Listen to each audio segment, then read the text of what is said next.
hanya dengan Rp15.000 per bulan, Anda telah turut berpartisipasi dalam menyebarkan dakwah bersama Tarbiyah Sunnah. Barakallahu fikum. Bismillahirrahmanirrahim. Assalamualaikum warahmatullahi wabarakatuh. Waalaikumsalam. Alhamdulillahi rabbil alamin. Wa bihi nasta'inu ala umuri dunya waddin. Wal aqibatu lil muttaqin. Wa la udwana illa ala zalimin. Wa ashhadu an la ilaha illallah al-malikul haqqul mubin. Wa ashhadu anna Muhammadan abduhu wa rasuluhu sadiqul wa'dil amin.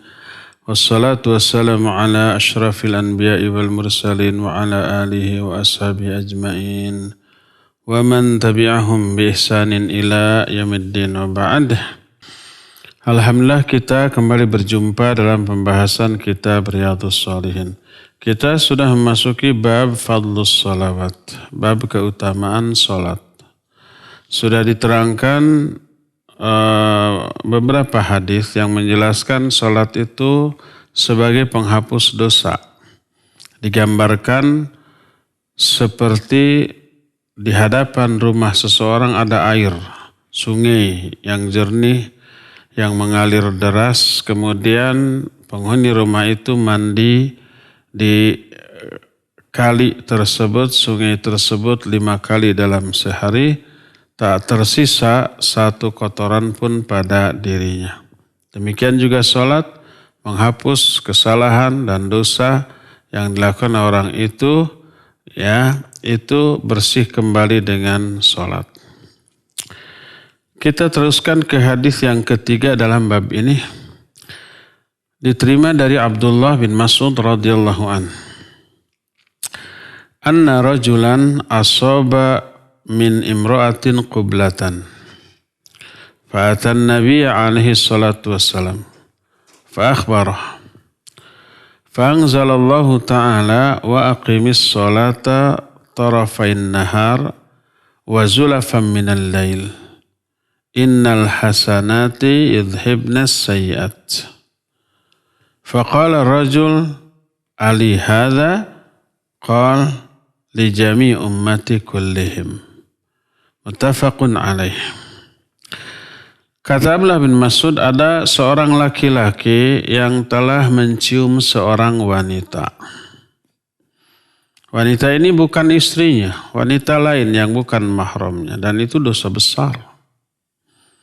Besarnya dosa mencium wanita, bukan mencium ngambe kata orang Sunda, tapi dengan makna kiss. Betul-betul mencium wanita tersebut qublah. Padahal bukan mahramnya, bukan istrinya. Dan ini dosa besar. Jangankan mencium, menatap wajahnya saja sudah Allah haramkan. Dalam Al-Quran, qul lil mu'minin yaghuddu min absarihim wa yahfadhu furujahum. Surah An-Nur ayat 30. Katakan kepada laki-laki mukmin hendaklah mereka menundukkan pandangan dan memeliharlah faraj-faraj mereka. Jadi wajibnya menundukkan pandangan mengandung arti haram menatap wajah wanita. Kalau diharamkan menatap wajah wanita yang bukan mahram, lebih dari menatap lebih haram lagi.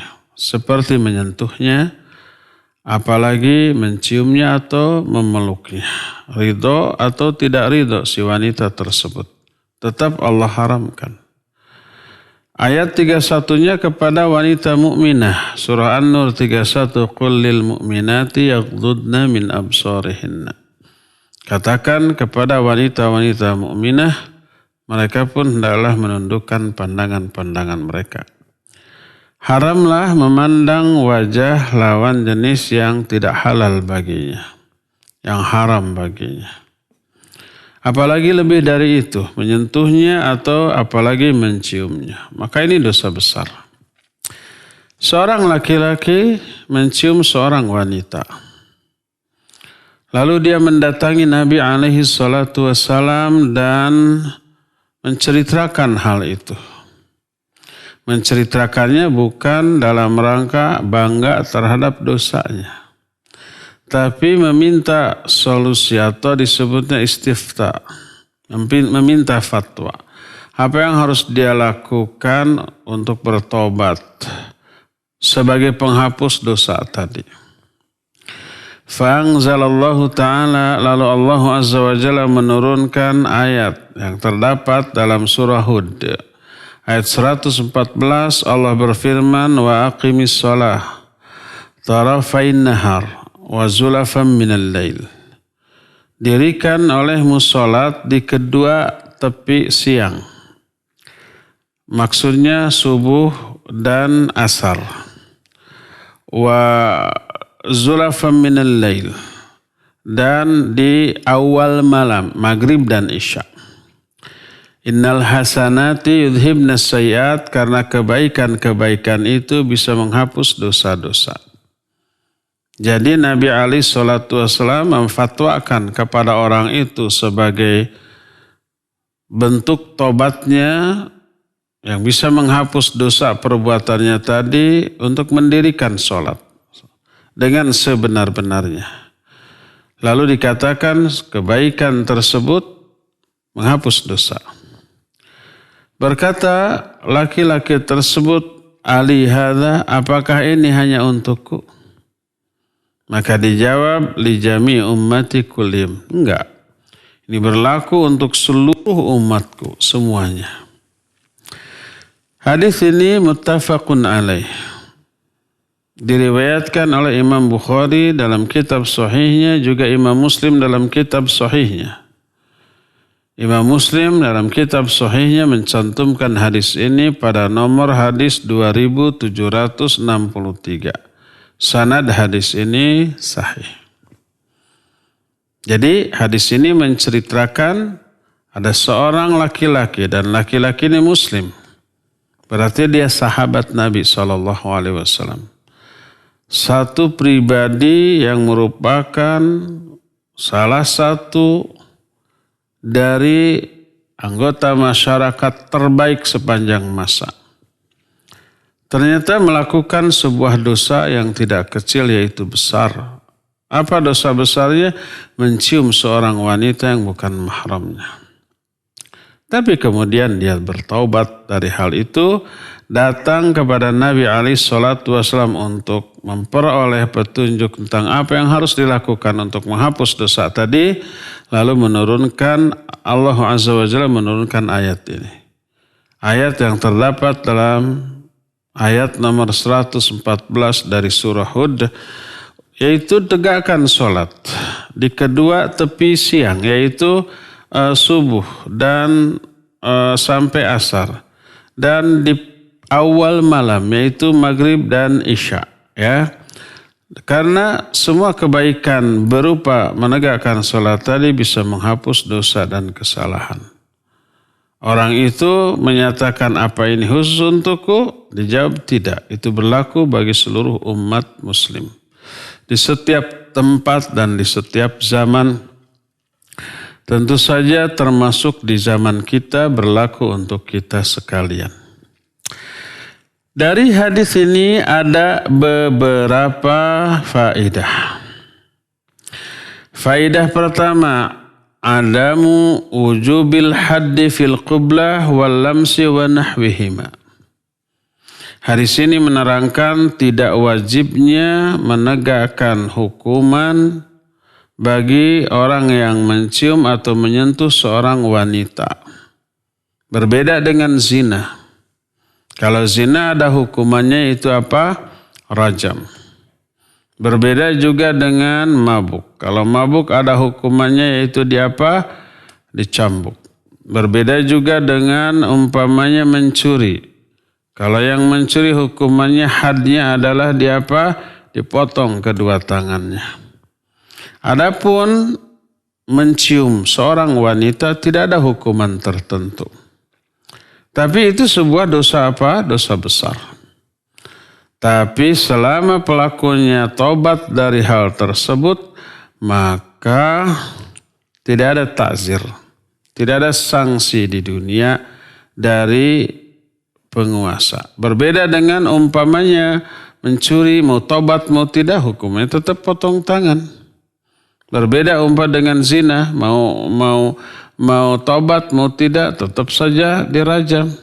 Bahkan rajam itu kebersediaan orang itu untuk menjalani hukuman rajam sebagai bentuk nyata dari tobat yang sebenar-benarnya. Adapun mencium seorang wanita yang bukan mahram, bukan istrinya, atau menyentuhnya, tidak ada hukuman tertentu. Tapi itu dosa besar. Ini yang pertama. Kedua, lil imam ayasquta anhu hadd ta'zir idza ra'a minhu sidqat taubah wa idharan nadam. Hadis ini pun menerangkan bahwa imam atau hakim atau ulil amri penguasa boleh menggugurkan hukuman ta'zir, sanksi, bila dia melihat pelakunya itu telah melakukan sebenar-benar tobat dan menyatakan penyesalan yang sesungguh-sungguhnya. Sebagaimana Nabi SAW tidak menjatuhkan hukuman apapun kepada orang ini karena melihat orang ini taubat, menyesal, sehingga walaupun ini perbuatan yang sangat memalukan, dia tidak segan-segan menceritakannya demi memperoleh solusi, jawaban dari aspek syar'i. Maka imam boleh membebaskan dia dari hukuman, dan ini mengisyaratkan sang imam boleh menjatuhkan hukuman berdasarkan ijtihad sang imam kepada orang yang menurut dia layak untuk diberikan hukuman tertentu. Seandainya orang yang tadi kemudian dihukum oleh sang imam, oleh sang hakim dengan hukuman baik dicambuk, didenda atau yang sejenisnya, maka boleh berdasarkan ijtihad dia. Walaupun tidak ada hukuman yang ditetapkan oleh syar'i ayat atau hadis dengan hukuman tertentu. Tapi kalau sang hakim sebagai ulama melihat ada ketidaksungguh-sungguhan dari orang itu untuk bertobat, ada kemungkinan mengulang kembali, umpamanya dia mencium seorang wanita yang bukan mahram lalu wanita itu tidak ridho lalu lapor ke hakim, maka oleh hakim dipanggil, dia menyatakan ya saya salah, mohon maaf, tapi tidak melihat ada kesungguh-sungguhan dari tobatnya, dari ekspresi wajahnya, dan sangat mungkin dia akan mengulang kembali di masa yang akan datang untuk membuat dia jera lalu diberikan hukuman, maka dibolehkan kalau imam berijtihad seperti itu. Tapi kalau melihat bahwa dia sungguh-sungguh menyesal, sungguh-sungguh ingin bertobat, maka boleh dia membebaskan orang itu dari hukuman dan memberikan solusi dari aspek syar'i. Tegakkan olehmu salat dengan sebenar-benarnya. Inilah faidah yang kedua. Faidah yang ketiga, al-hukmu syar'i idza lam yanus ala takhsisihi yabqa mahmulan ala itlaqihi wa umumihi.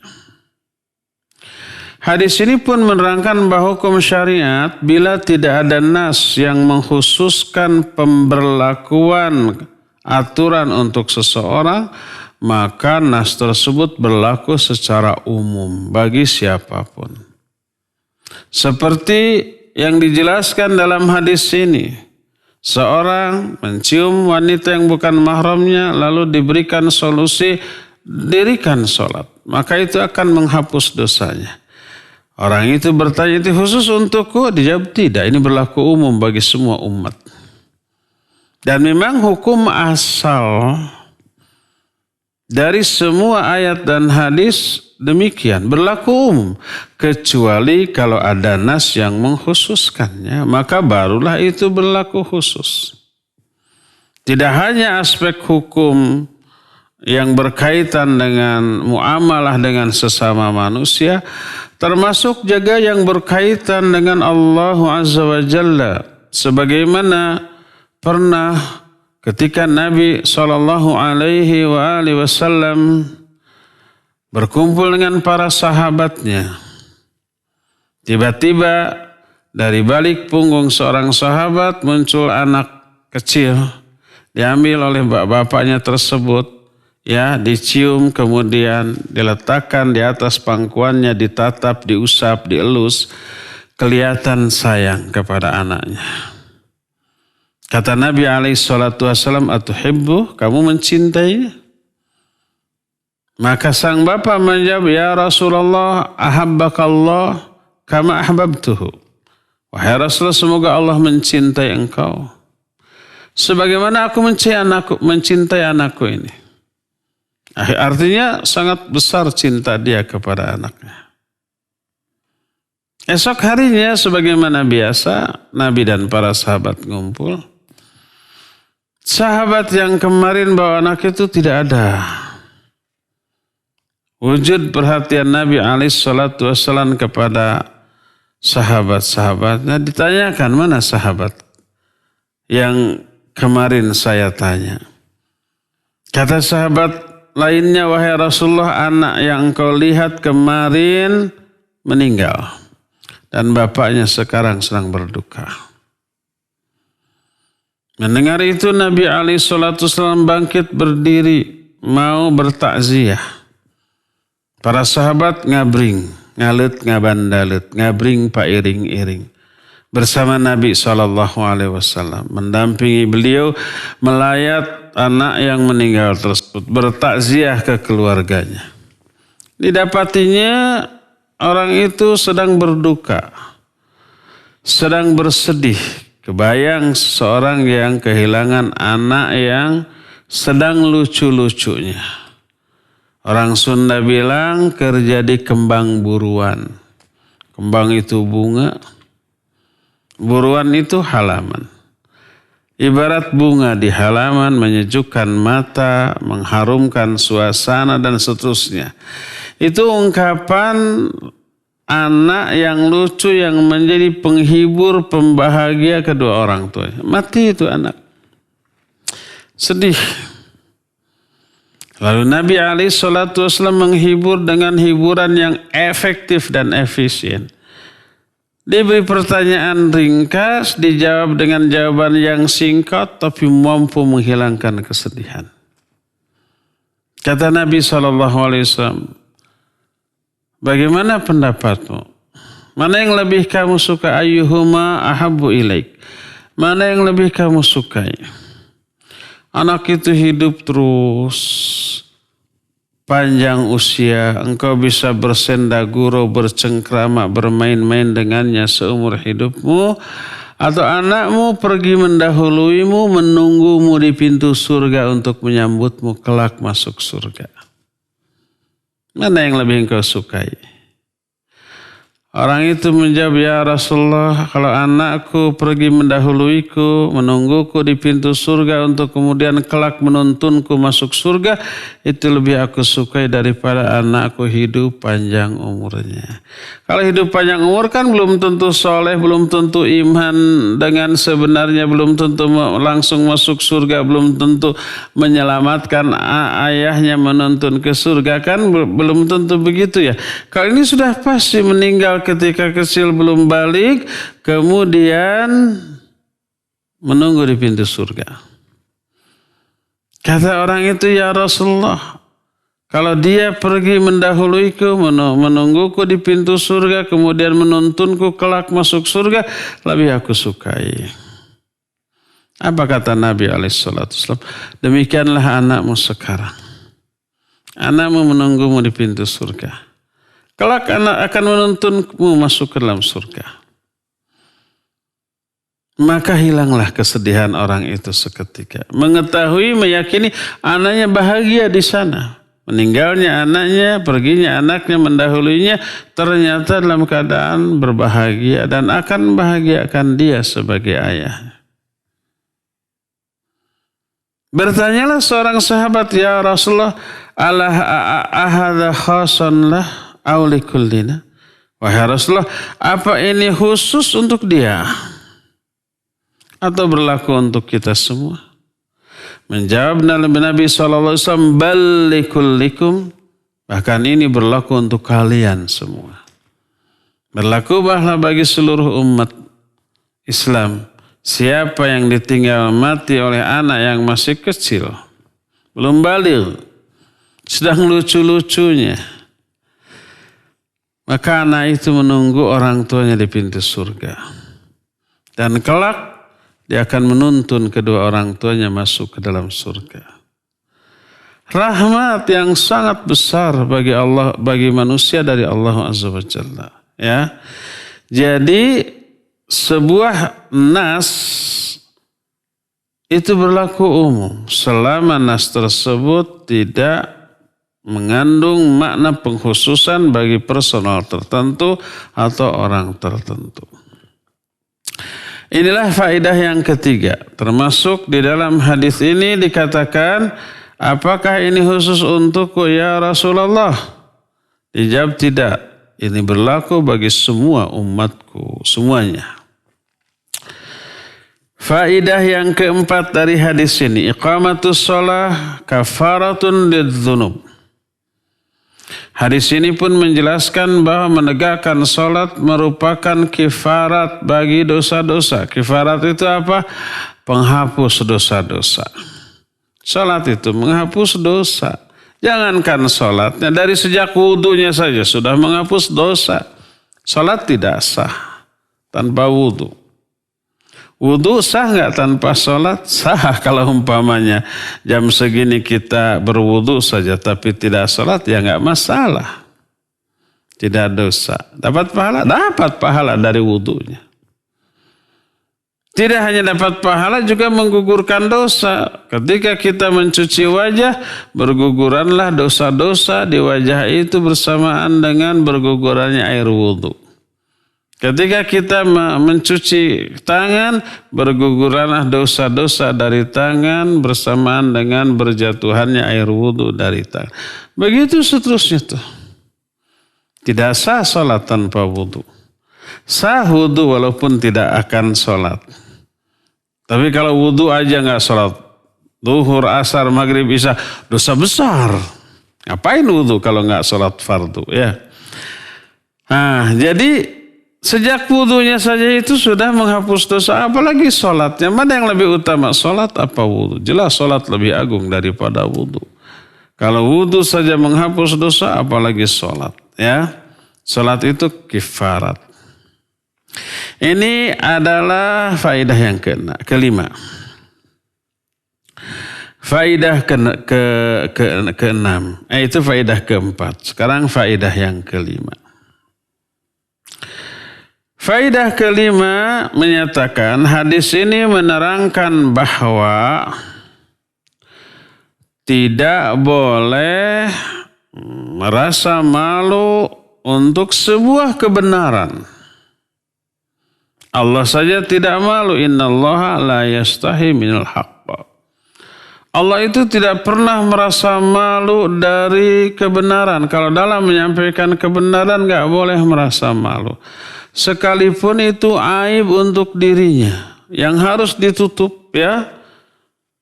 Yang malu apabila diketahui orang, tapi demi kebenaran malu itu disingkirkan. Seperti dalam kasus hadis ini, seorang laki-laki mencium seorang wanita, itu aib, itu dosa besar. Itu memalukan. Apalagi diketahui oleh orang yang sangat kita muliakan, sangat kita hormati. Seperti Nabi SAW. Tapi demi kebenaran, dia butuh solusi. Dia butuh ketenangan dari dosa yang dilakukan. Bagaimana caranya agar dosanya tersebut bisa dihapus, dihilangkan. Tidak diazab baik dunia atau akhirat. Dan dia tidak tahu tentang hal itu. Maka sekalipun malu dia datang kepada Nabi SAW. Menceritakan aibnya. Dalam rangka apa? Dalam rangka memperoleh solusi. Jawaban yang dia butuhkan. Untuk bisa menghapus dosa-dosanya. Maka disingkirkanlah rasa malu. demi kebenaran. Innallaha la yastahi minal haqq. Dan inilah karakteristik para sahabat. Walaupun rasa malu itu begitu besar dan begitu diperhatikan oleh orang saat itu, tapi kebenaran lebih mereka cintai. Lihat umpama para sahabat di antara Ummu Sulaim. Beliau itu malamnya bermimpi. Mimpinya mimpi basah. Istilah aja, bukan mimpi nyebur ke sumur. Bukan mimpi mandi. Mimpi basah itu artinya mimpi melakukan hubungan suami istri sampai inzal. Sampai dia orgasme. Sampai keluar spermanya. Malu nggak? Malu. Jangankan wanita. Lelaki aja malu. Apalagi wanita, lebih besar rasa malunya. Nah, Ibu Ummu Sulaim mengalami hal itu, tapi dia itu ragu nih, aspek syar'inya wajib mandi apa enggak ya? Demi kebenaran, demi ilmu yang berkaitan dengan aturan syariat, dia datang kepada Nabi SAW. Lalu bertanya, ya Rasulullah, innallaha la yastahi minal haqq. Hal 'alal mar'ati ghuslun idza talamat? Wahai Rasulullah, sesungguhnya Allah itu tidak pernah merasa malu tentang kebenaran. Apakah kalau seorang wanita mimpi basah wajib mandi apa tidak? Intinya ya Rasulullah, tadi malam saya mimpi basah, harus mandi apa tidak? Itu kan memalukan dia. Kalau umpama nabinya SAW tidak bijaksana, dipergi wanita-wanita gitu kan, kegatalan. Enggak. Nabi SAW langsung menjawab dengan ekspresi yang datar yang tidak menyebabkan Ummu Sulaim merasa lebih malu lagi. Kata beliau, na'am idza ra'atil ma. Ya. Wajib mandi wanita itu kalau dia melihat air. Air yang dimaksud di sini air mani bekas mimpinya. Ada bekasnya. Bukan melihat air untuk mandi, bukan. Ya kalau ada bekasnya kelihatan mana wajib mandi. Jadi dia tidak merasa malu atau rasa malunya ada tapi disingkirkan demi syariat, demi kebenaran. Inilah karakteristik seorang sahabat. Dan inilah faedah yang kelima ya. Faedah yang keenam. Hadis ini menerangkan bahwa seorang sahabat Nabi SAW sangat mungkin terjerumus ke dalam dosa besar. Seperti yang diceritakan dalam hadis ini. Tapi perbuatan dosa besar tersebut tidaklah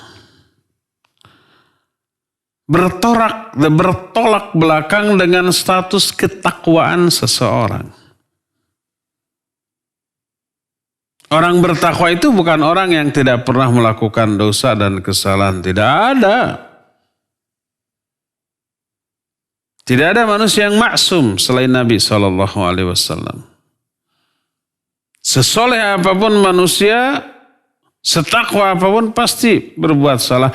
Dan sangat mungkin kesalahannya itu termasuk kategori dosa besar. Orang bertakwa sangat mungkin melakukan dosa besar. Cuma bedanya kalau takwa dia langsung sadar dan tobat. Itu aja. Kalau yang fasik sadar itu salah dosa, cuek gak tobat. Terus di dalam dosanya. Kalau orang bertakwa enggak. Dia terjerumus ke dalam dosa besar tapi terus ingat kemudian bertobat atas dosanya. Dan ini diterangkan secara gamblang oleh Al-Qur'anul Karim. Allah berfirman ketika menjelaskan ciri-ciri orang yang bertakwa, walladzina idza fa'alu fahishatan aw zalamu anfusahum dzakarullaha fastaghfaru lidzunubihim. Wa may yaghfiru dzunuba illallah. wa lam yusirru ala ma fa'alu wa hum ya'lamun. Kata Allah, orang bertakwa itu adalah orang yang apabila mereka itu melakukan perbuatan fahisyah. Alladzina idza fa'alu walladzina idza fa'alu fahishatan. Itu orang bertakwa adalah orang yang apabila melakukan perbuatan fahisyah. Fahisyah itu dosa besar, perbuatan keji. Au dzalamu anfusahum, atau menzalimi diri sendiri. Itu juga dosa besar. Dzakarullaha. Mereka cepat ingat kepada Allah. Wastaghfaru li dzunubihim, dan cepat-cepat meminta ampunan atas dosa-dosa mereka. Wa may yaghfiru dzunuba illallah. Karena mereka tahu enggak ada yang bisa memberikan ampunan atas dosa mereka kecuali Allah. Wa lam yusirru ala ma fa'alu wa hum ya'lamun. Mereka tidak terus-menerus dalam dosanya padahal mereka tahu itu dosa. Ini orang bertakwa tuh. Termasuk dalam hadis ini laki-laki tadi ini seorang sahabat. Kenapa? Karena dia Muslim sezaman dengan Nabi SAW dan beriman kepada beliau. Berarti sahabat. Melakukan dosa besar berupa mencium seorang wanita yang tidak halal baginya. Kemudian dia datang untuk tobat dan meminta solusi untuk menghapus dosanya. Dan ini menunjukkan bahwa orang bertakwa amat sangat mungkin terjerumus dalam dosa besar. Cuma bedanya dengan orang fasik adalah orang bertakwa cepat tobat seketika itu juga. Orang fasik tidak bertobat tapi terus-menerus dalam dosanya. Inilah pelajaran yang keenam. Menunjukkan orang bertakwa sangat mungkin terjerumus ke dalam dosa, tapi segera tobat dari dosanya. Adapun orang fasik menjadikan hadis seperti ini, ayat seperti tadi, dijadikan sebagai dalil untuk melegitimasi kesalahannya, menganggap wajar terhadap kesalahannya, menganggap enteng kepada kesalahannya, lalu tidak tobat. Ditegur loh, Masya Allah kamu tuh tukang suka ngaji ya, ke masjid selalu berjamaah setiap sholat. Tapi kenapa melakukan dosa ini? Lalu dijawab, orang bertakwa juga kata Al-Quran melakukan dosa besar. Sahabat aja melakukan dosa besar tuh dalam hadis yang pernah dibahas oleh Ustaz. Apalagi saya biasalah wajar atuh. Nah, Barijeng itu apa? Sambil dia nggak tobat, nggak berhenti, nggak boleh seperti itu. Ya, itu tandanya orang fasik. Nabi SAW menyatakan seorang mukmin melihat dosanya seperti melihat ada gunung di atasnya. Setiap saat, kapan saja gunung itu akan menimpanya. Takut, itu melihat dosa yang dilakukan. Takut sehingga cepat tobat. Adapun orang fasik, orang munafik, orang durhaka, ahlul kabair, ahlul ma'asi, ketika dia berdosa, dia melihat dosanya ibarat lalat yang melewat di hidungnya kemudian ditepis begitu saja. Sudah saja, menganggap enteng. Jadi adanya faidah dari hadis ini bahwa orang yang bertakwa sangat mungkin terjerumus ke dalam dosa besar, harus diingat. Dia langsung tobat dari dosa dan berubah, menghentikan dosa yang sudah dilakukannya. Jangan sampai salah faham. Orang bertakwa juga dosa besar lah. Jadi sewajar kalau saya melakukan dosa besar itu gak perlu dipermasalahkan. Akhirnya dia tidak tobat, menganggap lumrah wajar terhadap dosa yang dilakukan. Itu keliru besar. Inilah faedah yang ke-6. Faedah ke-7. Wa fihi dalilun ala anna salawat minal hasanat allati yudhibna sayyiat. Hadis ini pun menjadi dalil bahwa sholat termasuk al-hasanat yang menghapus dosa-dosa. Hasanat itu kebaikan. Sebab Allah berfirman, wa aqimus shalah tarafain nahar wa zulafan minal lail innal hasanati yudhibnas sayyiat. Dirikan olehmu salat siang ataupun malam. Karena kebaikan-kebaikan itu, yang dimaksud kebaikan salah satunya adalah salat.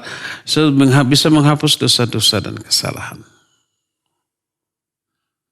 Oleh karena itulah maka siapapun orang yang melakukan kebaikan, apapun bentuk kebaikannya, besar ataupun kecil, berfungsi multi. Bukan hanya ganda, kalau ganda kan hanya 2 ya. Lebih dari 2 fungsinya. Apa saja? Pertama tentu saja dapat pahala. Kadar pahalanya sesuai dengan kadar kebaikannya. Kalau kebaikannya besar, pahalanya besar. Kebaikannya kecil, pahalanya kecil. Kedua, menghapus dosa. Innal hasanati yudhibnas sayyiat. Kebaikan itu menghapus dosa-dosa. Ketiga apa? Banyak. Ketiga, meningkatkan derajat. Meraih ridho Allah, rahmat Allah subhanahu wa ta'ala. Terus kebaikan itu membuka pintu rizki. Dan seterusnya lah banyak. Kebaikan itu menyebabkan urusan orang tersebut dipermudah, dipergampang, diperlancar oleh Allah Azza wa Jalla. Jadi fungsi dari kebaikan itu, faidah dari kebaikan itu multi. Banyak. Ya. Apapun bentuknya, apalagi sholat. Sebagai sebuah ibadah yang amat sangat agung. Itulah faidah yang ke-6 apa ke-7? Ke-7 ya. Ke-8, faidah yang ke-8. Hadis ini menjadi dalil, hadis ini menjadi penjelasan, memberi pelajaran kepada kita bahwa menyembunyikan identitas pelaku keburukan. Karena Abdullah bin Mas'ud sebagai perawi hadis ini hanya menyatakan anna rajulan asaba min imra'atin qublatan. Kata Abdullah bin Mas'ud, ada seseorang, disebut secara umum seseorang. Tidak disebut namanya. Bahwa si fulan bin fulan datang kepada Nabi. Enggak begitu. Tapi ada seseorang disamarkan identitasnya. Kenapa? Karena ini keburukan loh. Dia mencium seorang wanita yang bukan mahramnya. Walaupun orang ini tobat. Dan untuk merealisasikan tobat yang benar datang kepada Nabi SAW. Menunjukkan endingnya dari kisah ini bagus. Orang ini tobat. Diberi solusi oleh Nabi SAW dan tidak dihukum. Endingnya bagus. Tapi tetap ada nilai yang buruk di dalam diri orang itu. Mencium seorang wanita yang bukan mahramnya. Makanya disamarkan. Tidak disebutkan. Oleh karena itu, hadis ini mengandung dalil bolehnya menceritakan aib orang tanpa menyebut secara jelas tentang orang itu. Tapi disamarkan ada seseorang melakukan ini. Ada orang yang tidak disebut namanya, dia terjerumus dalam dosa ini. Untuk memberikan pelajaran dari peristiwa ini tanpa mengungkit identitas pelaku dari keburukan tersebut, maka boleh. Demikianlah kita seharusnya baik aib orang ataupun aib diri sendiri. Ingat nih, banyak ikhwan akhwat yang curhat konsultasi ke saya atau ke ustadz lain, terjerumus dalam dosa-dosa besar di masa lalu, ingin solusi itu bagus tapi salah. Ustadz, dulu saya pernah begini. Jangan ya. Tapi umumkan saja, samarkan. Ustaz, bagaimana ya kalau ada seseorang yang dulu melakukan keburukan ini, dia ingin tobat, apa yang harus dia lakukan? Nah gitu, jangan disebut itu saya, jangan. Walaupun Ustaz kan cerdas ya, tahu mungkin itu dia gitu. Tapi tidak meyakini, memastikan itu dia. Mungkin saja itu kawannya, mungkin saja itu saudaranya, mungkin saja itu orang lain. Tapi dia samarkan ya mungkin. Oleh karena itulah maka boleh mengungkap aib yang dilakukan oleh seorang tanpa menyebut nama. Sebagaimana yang diterangkan dalam hadis ini dan juga banyak hadis-hadis lainnya yang kasusnya sama seperti itu ya. Inilah faedah yang ke-8. Ke-9 atau yang terakhir. Bahwa menceritakan aib pribadi demi kemaslahatan tidak termasuk jenis mujaharah yang terlarang. Seperti dalam hadis ini. Sahabat ini melakukan keburukan, lalu dia datang kepada Nabi SAW menceritakan aib pribadi, kesalahan pribadi untuk memberikan atau untuk mencari solusi syar'i boleh. Dan itu tidak termasuk mujaharah yang terlarang. Adapun mujaharah yang terlarang adalah menceritakan kesalahan pribadi tanpa untuk tobat. Apalagi dengan kebanggaan. Oh saya ya tadi malam gini teler sampai tiga botol. Tapi saya tagen gak pusing, gak muntah, gak apa. Saya nah itu mujaharah tuh. Gak boleh. Menceritakan aib pribadi. Tapi tanpa untuk bertaubat, tanpa untuk meminta solusi syar'i seperti itu. Ya. Inilah pelajaran yang bisa kita ambil dari hadis ini. Saya pikir cukup sampai di sini. Dan kita masih punya sisa waktu untuk bertanya jawab. Dan kepada Pak Muzaini persilakan untuk memandu tanya jawab dengan pendengar dan pemirsa. Wassallallahu ala nabiyina Muhammadin wa ala alihi wa sallam. Mangga. Nah, syukran Ustaz atas penjelasannya. Dan untuk selanjutnya kita buka sesi tanya jawab bagi antum para pendengar dan juga pemirsa yang akan bertanya. Kami persilakan hubungi kami di nomor 022-8686-2637 atau melalui pesan singkat di nomor 081-1227-1476. Baik, kita angkat penelpon yang pertama yang sudah masuk. Halo.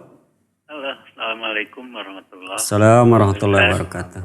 Barakallahu fiik Ustaz. Barakallah. Ustaz, saya mau bertanya mengenai sholat Ustaz. Ya. Ini kalau misalnya katakanlah saya di perjalanan, kemudian sholat ketika ngelihat jam udah waktunya sholat maghrib, kemudian saya terus jalan karena memang tidak ada masjid di situ. Ketika menemukan masjid, saya masuk, udah dalam keadaan qomat isya. Apa yang harus saya lakukan Ustaz? Apakah saya harus sholat maghrib dulu? Selalu. Iya, siapa itu? Tasli. Pak Tasli, ya barakallahu fiik. Tapi walaupun terputus, inti pertanyaan sudah bisa ketangkap ya. Umpamanya kita tidak memungkinkan sholat maghrib karena masih di jalan. Gak ada masjid atau macet. Pas menemukan masjid, di sana sudah dikumandangkan qomat untuk sholat isya. Kita sudah masuk masjid, sudah wudu gitu ya. Tapi kita belum sholat maghrib. Apa yang harus kita lakukan? Taib, ini pertanyaan yang sangat bagus. Sangat mungkin teralami oleh banyak orang. Tapi nggak tahu solusi syar'inya gimana. Terus terang tidak ada hadis tentang hal ini. Tidak pernah ini kejadian di zaman Nabi SAW. Tapi ini kasus pernah ditanyakan kepada para ulama. Di antara kepada Syekh Al-Albani rahmatullahi alaih. Beliau menjawab. Ada dua opsi bagi orang tersebut. Ya. Pertama, orang tersebut harus sholat maghrib terlebih dahulu. Tidak boleh isya terlebih dahulu. Berdasarkan sabda Nabi SAW, ibda'u bima bada'allahu bih. Mulailah kamu dengan apa-apa yang Allah telah memulai dengan hal itu. Mana yang lebih awal, maghrib apa isya? Maghrib tentu saja. Sehingga kalau dijama dengan isya di waktu isya, jama takhir, maghrib dulu. Bukan yang punya waktu dulu. Itu kan yang punya waktunya isya jadi isya dulu terus maghrib. Keliru, salah. Maghrib dulu baru isya. Termasuk dalam kasus tadi ya. Jadi pertama wajib kita sholat maghrib dulu berjamaah dengan imam yang sedang sholat isya. Imam niatnya sholat isya, kita niatnya sholat maghrib. Boleh apa tidak? Boleh berbeda niat dengan imam. Antara makmum dengan imam. Dan ini banyak hadis-hadis yang menerangkan tentang hal itu. Innama ju'ilal imamu liutamma bi. Imam itu hanyalah dijadikan untuk diikuti. Maksudnya dalam aspek yang zahir, makmum wajib mengikuti. Adapun aspek batin tidak wajib ikut. Seperti beda niat. Yang satu wajib, yang satu sunnah. Imam sunnah, makmum salat wajib. Boleh. Atau sebaliknya, imam salat wajib, makmum salat sunnah. Boleh. Banyak dalil tentang hal itu. Atau termasuk umpamanya imamnya salat isya, makmum salat maghrib. Atau mungkin imamnya sholat isya, makmumnya sholat asar. Mungkin. Loh kok gimana kan waktunya beda. Sangat mungkin orang lupa sholat asar. Ingat-ingat pas sholat isya sudah di masjid ketika imam akan sholat isya. Sangat mungkin. Cuma itu mah kebetulan jumlah rakaatnya sama. Opat-opat. Kita hanya beda imam sangat mungkin. Jadi orang umpamanya lupa sholat asar. Pas maghrib belum ingat salat maghrib. Pas isya ingat tadi belum salat asyar. Tapi sudah di masjid sudah qomat untuk salat isya. Maka berjamaahlah dengan imam yang salat isya. Kita asyar dulu. Selesai salam imam baru kita salam juga kita. Terus kita qomat lagi sendiri untuk salat isya. Nah sekarang salat maghrib nih beda rakaat. Ya, ada dua opsi. Opsi pertama. Ketika setelah rakaat ketiga. Kalau imam kan berdiri lagi ya. Menuju rakaat keempat karena dia sholat isya. Karena kita sholat maghrib seusai rakaat ketiga. Kita mah duduk tahiyat akhir. Sampai di sini sama. Nah sampai di sini ada dua opsi. Opsi pertama kita mufaraqah dengan imam. Memisahkan diri dari imam, kita tahiyat, kemudian setelah beres kita salam sendiri. Setelah itu kita qomat lagi dan melakukan sholat isya sendirian. Kalau imam dengan makmum lain terus melanjutkan sholat isya, bangkit lagi rakaat keempat, kemudian ruku, i'tidal, sujud sampai tahiyat sampai salam ya. Kita mau mufaraqah memisahkan diri dari imam, kemudian kita salam. Setelah itu kita qomat untuk sholat isya sendirian. Ini opsi yang pertama. Opsi yang kedua adalah setelah duduk tahiyat akhir di rakaat ketiga, kita tahiyat akhir. Imam dan makmum lain berbangkit menuju rakaat keempat ya. Kita tahiyat akhir tidak salam dulu tapi menunggu imam dan sholat bareng-bareng bersama imam. Jadi ketika kita beres membaca doa tahiyat akhir, kita boleh menambah dengan doa apapun yang kita kehendaki. Sambil menunggu imam duduk tahiyat akhir kemudian salam bersama imam. Maka dari awal sampai akhir kita bareng-bareng bersama imam. Tapi kita 3 rakaat, imam 4 rakaat. Inilah jawaban Syekh Al-Albani rahmatullah. Saya pernah mengalami ini. Suatu saat saya kalau nggak salah di Pekanbaru ya. Ikhwan Pekanbaru mungkin sekarang mendengar. Dan pernah melihat saya seperti itu. Jadi begitu mendarat sudah maghrib terus ke masjid. Sampai masjid sudah qomat adzan isya dan qomat isya. Imam sudah berdiri, jamaah sudah berdiri untuk sholat isya. Saya belum maghrib. Saya ikut berjamaah ya. Ketika rakaat yang ketiga saya duduk tahiyat akhir dan salam menunggu imam bersama-sama imam. Selesai imam salam, saya juga salam, barulah saya qomat lagi untuk isya. Mungkin ada sebagian ikhwan yang aneh waktu itu melihat begitu, ini jawabannya sekarang ya. Wallahu a'lam bishawab. Silakan. Nah, syukran Ustaz atas jawabannya. Demikianlah Pak Taslih jawaban dari Ustaz untuk apa yang antum tanyakan. Dan kita angkat penelpon yang kedua. Halo. Halo. Halo, Assalamualaikum. Assalamualaikum warahmatullahi wabarakatuh. Dari siapa di mana, Bu? Hamba Allah dari Karawang, Pak. Ya, silakan, Bu. Silakan Bu, Karawang. Pak, mohon maaf menyimpang dari tema. Tapi yang saya mau tanyakan, waktu semalam itu saya sedang berada di ranjang dengan suami saya. Lalu saya mengingatkan beliau untuk sholat. Ternyata pas kita mau hubungan intim, saya kan sedikit berceramah. Kata saya, masa nggak sholat, kata saya gitu. Salat isya apa salat tahajud? Sholat isya. Ya.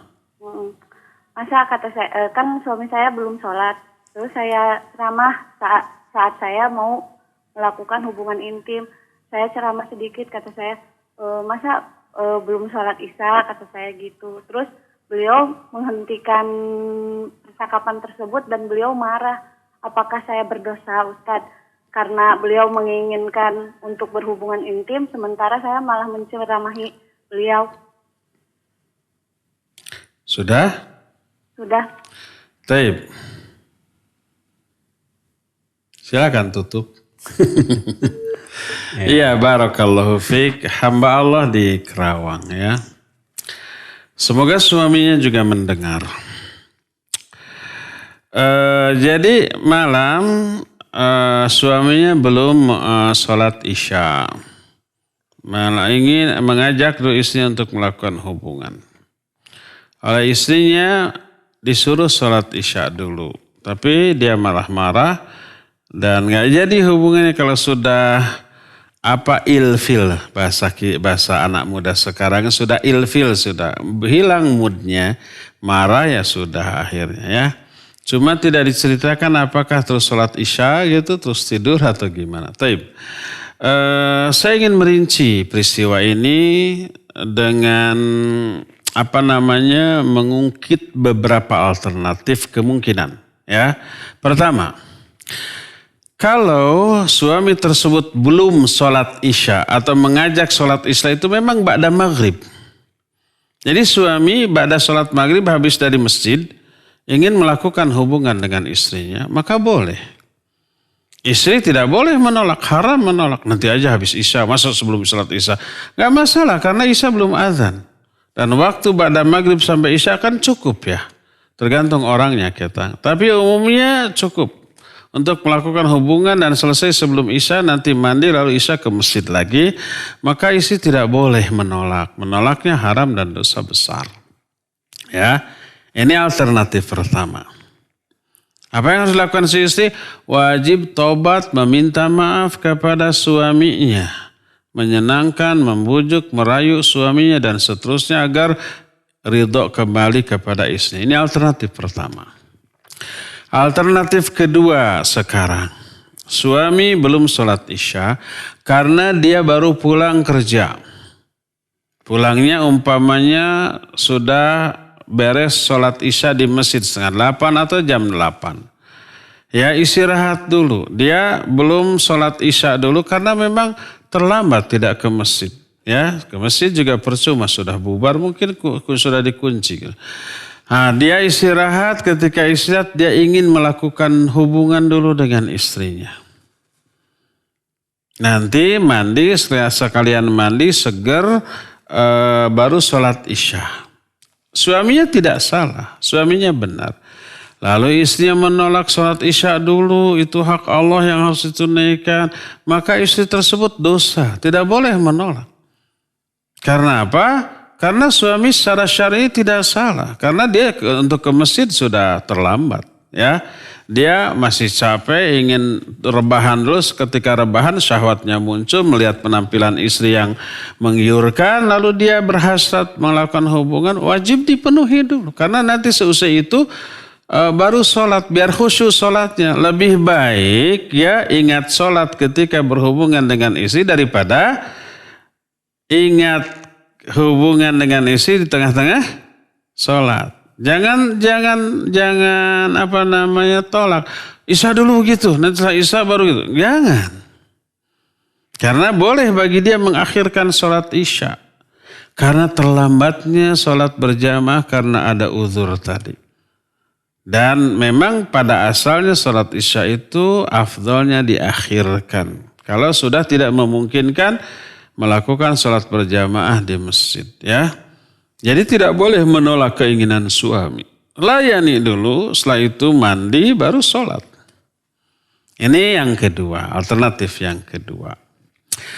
Alternatif yang ketiga, kalau suami umpamanya nih, pas azan isya, ingin melakukan hubungan dengan istrinya, maka boleh istrinya mengingatkan suami untuk sholat berjamaah. Itu sudah isya, sudah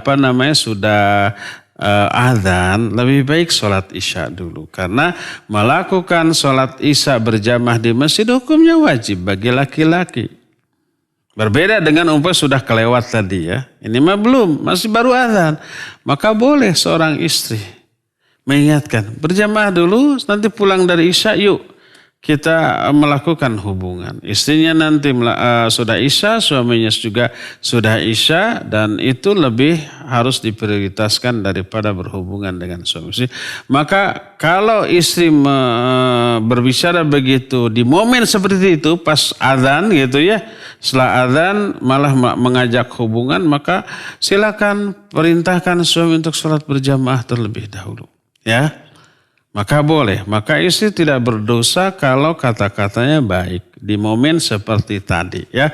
Walaupun suaminya marah. Akhirnya suami marah, ya udah dia wudu bersungut-sungut pergi ke masjid untuk sholat isya gitu. Sepulang sholat isya masih marah juga. Berarti menunjukkan sholat isyanya itu tidak diterima oleh Allah karena melahirkan keburukan ya. Padahal istri tidak bersalah ya. Ini alternatif yang ketiga. Sekarang alternatif keempat. Suaminya adalah orang yang lalai dari sholat berjamaah. Dia suka sholat, tapi di rumah sendirian suka telat.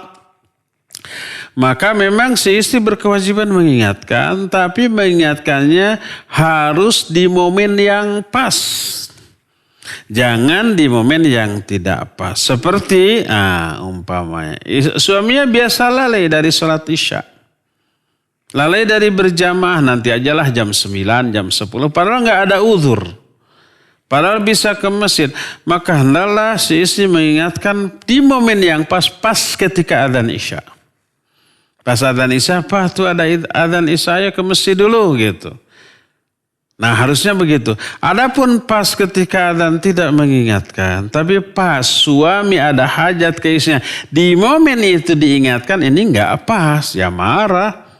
Karena apa? Karena momennya tidak pas. Memang bisa merusak hasrat, merusak perasaan dan sehingga suaminya marah. Maka tidak tepat saatnya berbicara saat itu.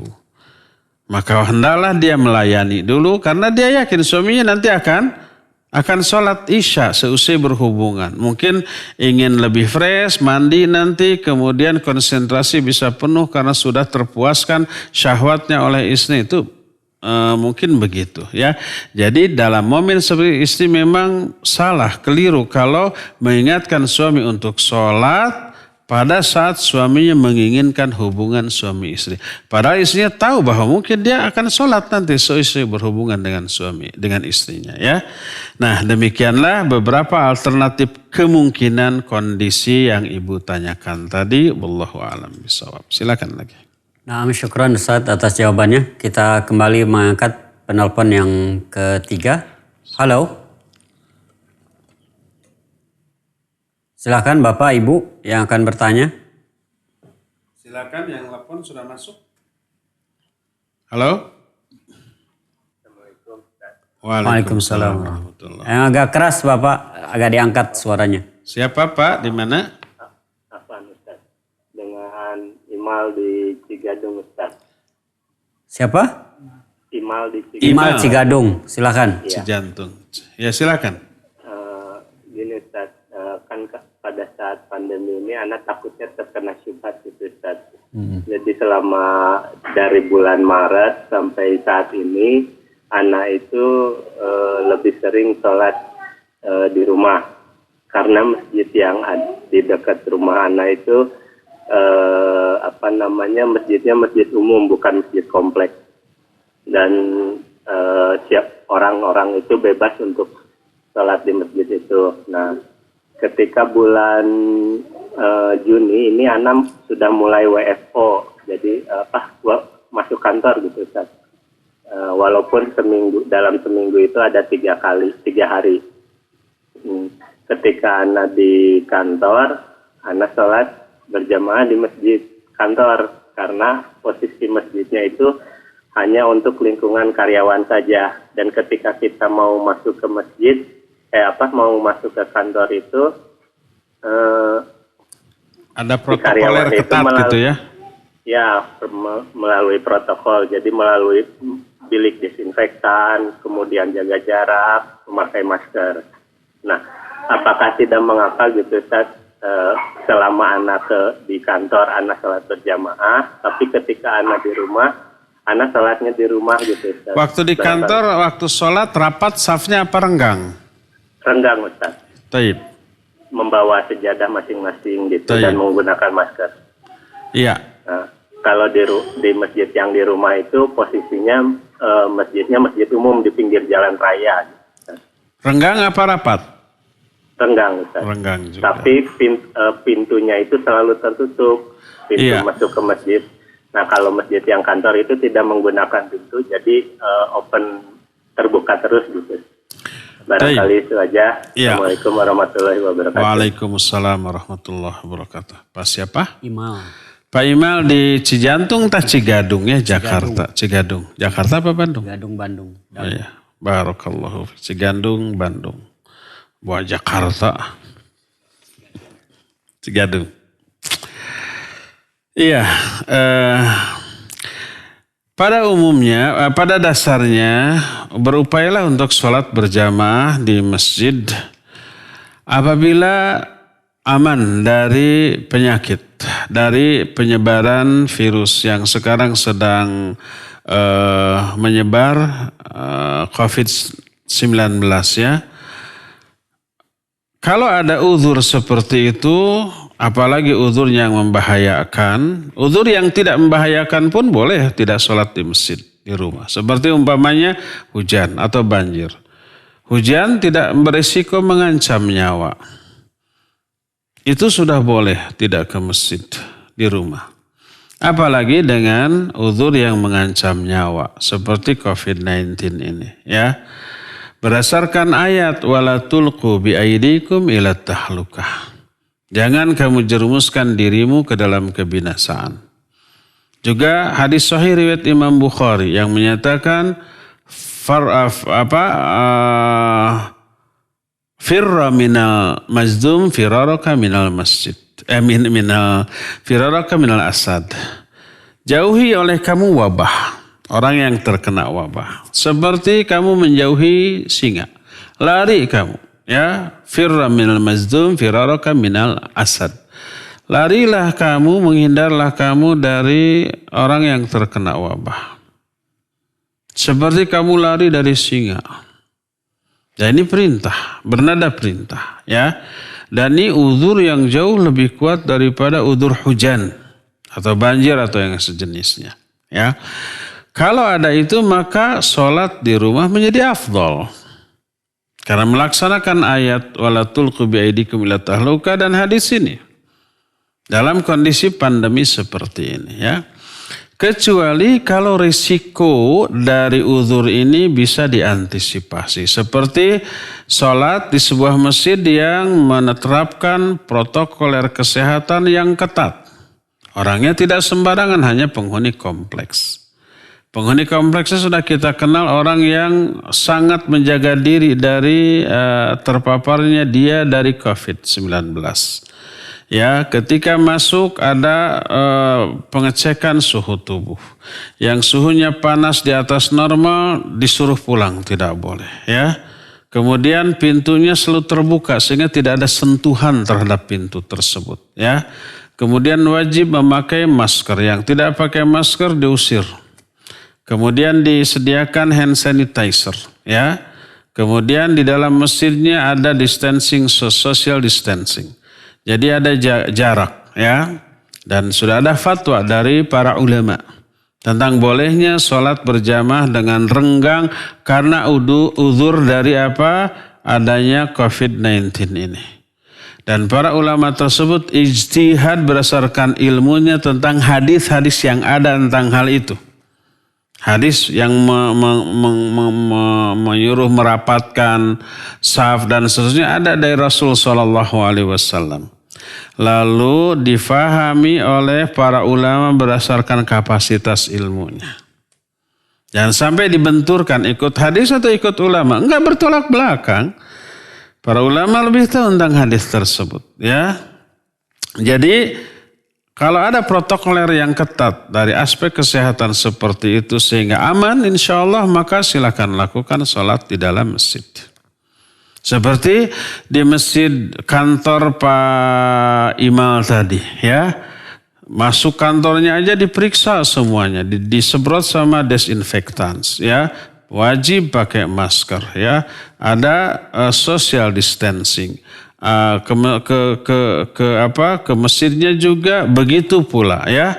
Orang-orangnya sudah kelihatan diperiksa secara ketat, mengikuti protokoler kesehatan secara ketat, lalu sholat berjamaahnya juga menjaga jarak. Karena ada uzur, bukan karena menyengaja menyelisih syariat, karena ada uzur. Kalau tidak ada uzur kita terbiasa rapat. Karena ada uzur memang berdasarkan hadis harus menghindar ya sudah. Dan para ulama sudah memfatwakan bolehnya hal tersebut. Ya, nah maka benar sholat di kantor, di masjid dengan alasan bahwa itu adalah aman. Karena melihat realitanya secara rasio, kenyataan, logika, terus pertimbangan kesehatan itu aman. Adapun di masjid di rumah tidak seketat itu, pintunya tertutup. Sehingga kalau mau masuk mau keluar harus menyentuh daun pintu, handle pintu atau bagian apapun yang mungkin sudah disentuh oleh orang yang terpapar virus, ya. Kemudian tidak seketat di sana, tidak ada hand sanitizer, tidak disemprot desinfektan, ada orang yang tidak pakai masker, apalagi orangnya bersalaman. Terus kadang-kadang waktu sholatnya jaga jarak, di luar sholatnya pelukan, nah itu keliru, salah. Ya, jangan sampai di luar sholat bebas, di dalam sholat menjaga jarak. Ya. Standarnya dalam sholat, kalau dalam sholat menjaga jarak, apalagi di luar sholat gitu ya. Maka apa yang dilakukan oleh Pak Imal benar. Beliau sholat di musola tempat bekerjanya karena melihat ketatnya protokoler kesehatan yang diterapkan. Tapi karena masjidnya, masjid di rumahnya tidak seketat itu. Sangat memungkinkan terpapar COVID-19 secara logika, secara realita, teori kesehatan sangat memungkinkan COVID menyebar dengan cara seperti itu. Akhirnya kita mengamalkan hadis firra minal mazlum firaraka minal asad. Hindari orang yang terpapar wabah sebagaimana kalian menghindari singa, lari dari singa. Lalu kita tidak sholat di rumah. Tidak sholat di masjid. Tidak sholat di masjid karena uzur. Uzurnya lebih hebat daripada uzur hujan. Itu karena ada pandemi COVID maka sholat di rumah ya. Bukan karena malas. Kita hati sudah kangen berjamaah di masjid. Tapi ada uzur syar'i ya. Maka boleh dan tidak berdosa ya. Wallahu a'lam. Terakhir ya. Terakhir melalui pesan singkat yang dari Fitria di Bandung. Bismillah Ustadz, mau tanya apakah ada sholat kunci atau sholat kursi bagi keluarga jenazah meninggalnya pagi setelah dikubur dan sholat tersebut dilakukan ba'da maghrib khusus untuk keluarga saja. Apakah ada contohnya? Mungkin bukan sholat kunci atau Kursi. apa? Kursi. Kursi. Istilahnya disebutnya sholat apa namanya? Unsi. Bukan kursi, bukan apa? Kunci, tapi unsi, ya. Sholat unsi. Apa makna sholat unsi? Unsi itu menemani agar tidak kesepian. Dengan asumsi orang yang sudah mati di kuburannya, di alam kuburnya kesepian. Lalu kita melakukan sholat dengan cara tertentu, kemudian diniatkan untuk menemani si orang yang dikuburkan. Disebutlah dengan sebutan sholat unsi. Ya, istilah sholat unsi ada dikenal di lingkungan tertentu. Tapi ada tapinya, hadisnya la aslalahu. Hadisnya palsu. Orang yang menyampaikan hadis yang menceritakan sholat unsi tadi enggak ada sanad siapa perawinya, bagaimana sanadnya, ada dalam kitab apa, tidak ada sama sekali. Saya pernah bertanya, coba tanya ke orang yang melakukan sholat unsi, ingin tahu hadisnya. Kalau ada sahih, yuk kita ajarkan bareng-bareng, amalkan bareng-bareng. Ada fotokopian nih. Oh, saya baca kitabnya. Ada hadis begini. Enggak ada rawi, enggak ada sanad, hanya Nabi SAW berkata begini. Udah aja. Siapa periwayatnya tidak ada. Bagaimana sanadnya tidak ada. Ya. Menyampaikan hadis tanpa perawi, tanpa sanad, bagaimana bisa? Dari mana kita yakin bahwa itu berasal langsung dari Rasul SAW? Maka itu disebut dengan sebutan la aslalahu, tidak ada asalnya. Istilah sholat unsi itu ada di kalangan tertentu, tapi landasan dalil yang dipakainya la aslalahu, tidak ada asalnya dari Rasul SAW. Hadisnya ada tapi palsu. Maksud hadis palsu jangan seperti orang yang awamnya kelihatan. Kalau memang nggak boleh mengamalkan hadis palsu, kenapa Nabi itu bikin hadis palsu? Ada yang begitu. Hadis palsu itu bukan hadis bikinan Nabi SAW, bikinan orang lalu diaku-aku itu dari Nabi, padahal Nabi tidak begitu. Itu hadis palsu itu, ya. Oleh karena itulah maka tidak ada yang namanya syariat hadis sholat unsi, ya, bukan kunci, bukan kursi, tapi unsi. Tidak ada nasnya sama sekali. Dalil tentang hal itu tidak ada asalnya, tidak ada perawinya, tidak ada sanadnya, ya. Demikian, wallahu a'lam. Ya, cukup ya sampai di sini saja. Insya Allah kita nanti akan berjumpa kembali di hari Ahad yang akan datang melanjutkan kitab Riyadhus Shalihin ini. Subhanakallahum bihamdik, asyhadu an la ilaha illa anta, astaghfiruka wa atubu ilaik. Alhamdulillah rabbil alamin. Wassalamualaikum warahmatullahi wabarakatuh.